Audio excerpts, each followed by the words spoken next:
ঈদের দিনের সুন্নাত আমলগুলা কি কি?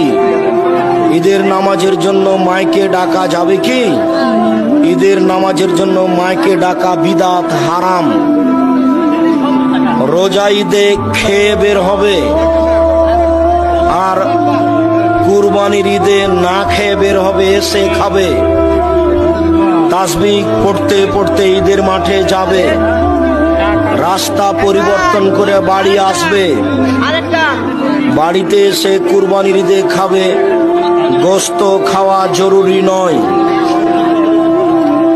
ঈদের মাঠে গিয়ে কোনো নামাজ পড়বে না, শুধুমাত্র 2 রাকাত।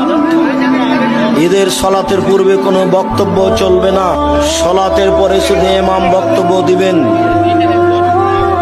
আসেন আসেন, নামাজ শুরু হতে যাচ্ছে, আর 5 মিনিট আছে, এভাবে ডাকা হারাম।